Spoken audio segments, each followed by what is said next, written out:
St. Dionysius, Bishop of Corinth, wrote in about the year 171.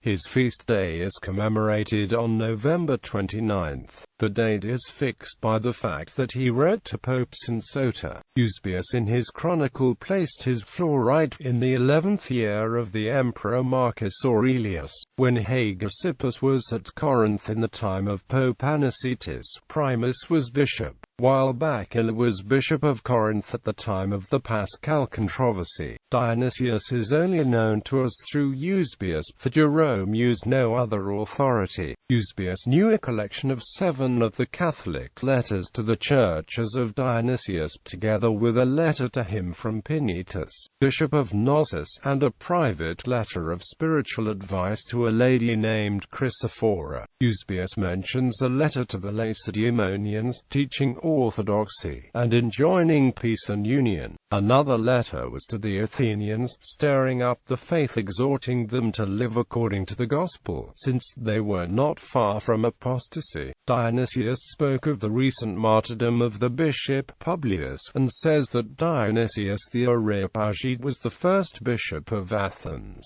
To the Nicomedians he wrote against Marcionism. Writing to Gortyna and the other dioceses of Crete, he praised the bishop Phila for efforts on behalf of the Church, then warned him of the distortions of heretics. To the Church of Amestris in Pontus he wrote at the instance of Bacchylides and Elpistus, mentioning the bishop's name as Palmus. He wrote in this letter of marriage and celibacy, and recommended the charitable treatment of those who had fallen away into sin or heresy. In a letter to Pinitus, bishop of Knossos, he recommended that he should not lay the yoke of celibacy too heavily on his brethren, but consider the weakness most of them have. Pinitus replied, after polite words, that he hoped Dionysius would send strong meat next time so his people might not grow up on the milk of babes. But the most important letter is the 7th one, addressed to the Romans, and the only one from which extracts have been preserved. Pope Soter had sent alms and a letter to the Corinthians, and in response Dionysius wrote, "For this has been your custom from the beginning, to do good to all the brethren in many ways, and to send alms to many churches in different cities,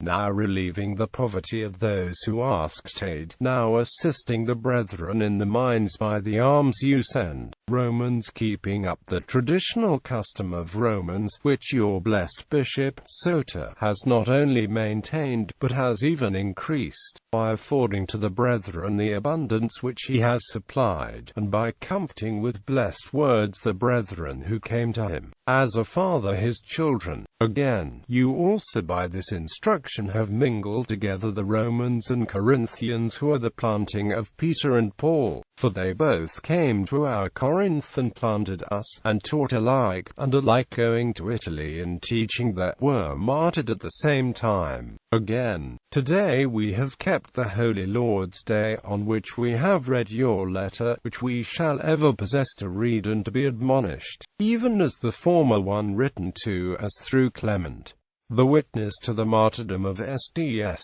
Peter and Paul, Cater Tunorton Chiron, is of importance, and so is the mention of the epistle of Clement and the public reading of it. The letter of the Pope was written as a father to his children. Dionysius's own letters were evidently much prized, for in the last extract from this letter he writes that he wrote them by request, and that they have been falsified by the apostles of the devil. Small wonder then, he observes, if some have dared to tamper even with the word of the Lord himself, when they have conspired to mutilate my own humble efforts.